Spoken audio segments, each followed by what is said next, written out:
In this lesson, you will learn why you may want to use logging in your shell scripts. You'll also learn about the syslog standard and how to generate messages that conform to that standard. Finally, you'll learn how to create your own custom logging functions. If you want to keep a record of what occurred during an execution of a shell script, you'll want to employ some sort of logging mechanism. Logs can store any type of information you want, but they typically answer who, what, when, where, and why something occurred. Logs can be useful when your shell script performs several actions or produces a lot of output that might scroll off your screen.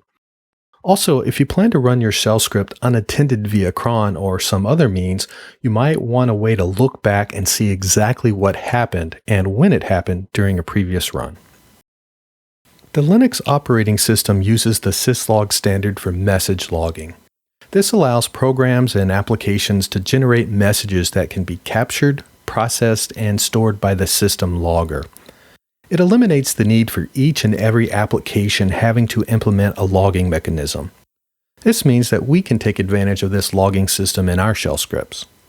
Before we start using it, let's briefly talk about how it works. The syslog standard uses facilities and severities to categorize messages. Each message is labeled with a facility code and a severity level. The various combinations of facilities and severities can be used to determine how a message is handled. Facilities are used to indicate what type of program or what part of the system the message originated from. For example, messages that are labeled with a current facility originate from the Linux kernel.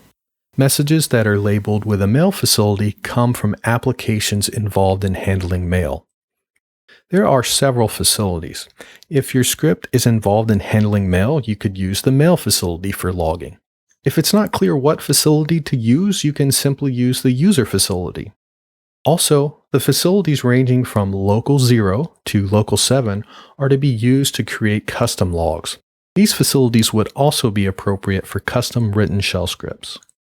The severities are emergency, alert, critical, error, warning, notice, info, and debug. The most severe message is an emergency message, and the least severe message is a debugging message.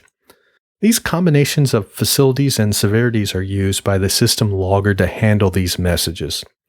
Most messages are simply written to a file.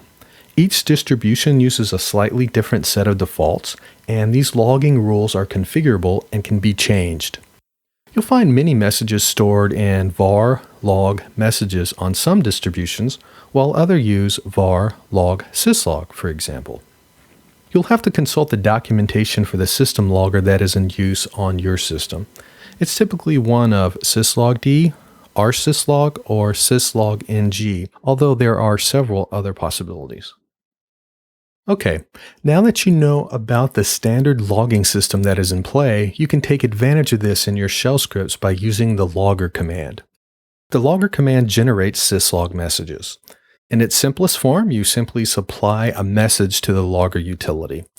By default, the logger utility creates messages using the user facility and the notice severity. If you want to specify the facility and severity, use the -p option followed by the facility, then a period, and then the severity. So, to use the local 0 facility and the info severity, you would run logger space -p local.info and then follow that with the message you want to generate. If you want to tag your message, use the -t option. Typically, you'll want to use the name of your script as the tag. This way, you can search for the name of your script in a log file to extract just the messages for your script. If you want to include the PID or process ID in the log message, use the -i option. Let's look at the messages generated by these logger commands.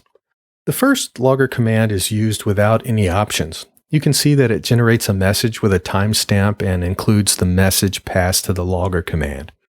This message will be routed based on the system logger configuration. For most distributions, this message will end up in the var log messages file or the var log syslog file. The next logger command generates the same message, but this time we have specified the facility and severity. Remember that different facilities and severities can cause the system logger to route the messages to a different log file. If you want to display the message to the screen in addition to sending it to the logging system, use the -S option. The first logger command on your screen uses a tag. The message that it generates now contains the specified tag. The other logging command uses the -I option, which causes the PID to be included in brackets in the log message. If multiple copies of your script can run at the same time, then having a PID can help differentiate the logs being generated by one instance of the script versus logs being generated by another instance of the script. You can even create a function in your shell script to handle logging. Here's an example from one of my scripts. This function, named logit, expects that a log level be passed into it followed by a message. It assigns the first thing passed into it to the log_level variable. Next, shift is run to shift the positional parameters to the left. This means that the special variable $@ contains everything but the first positional parameter, which we already use for our log_level variable. Everything that is left over is assigned to the MSG variable.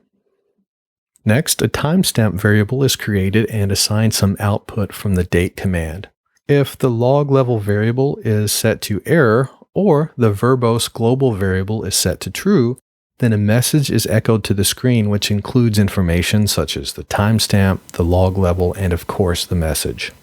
Instead of using echo, this function could have employed the use of the logger command if we wanted to do that.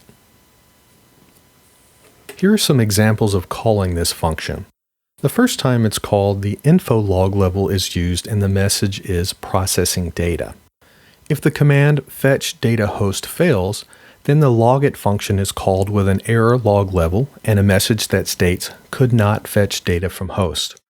The fetch data command in this example is made up. It could be another shell script, for example.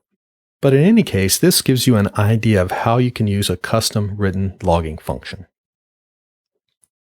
In this lesson, you learned why you may want to use logging in your shell scripts. You also learned about the syslog standard and how to generate messages with the logger utility that take advantage of this standard.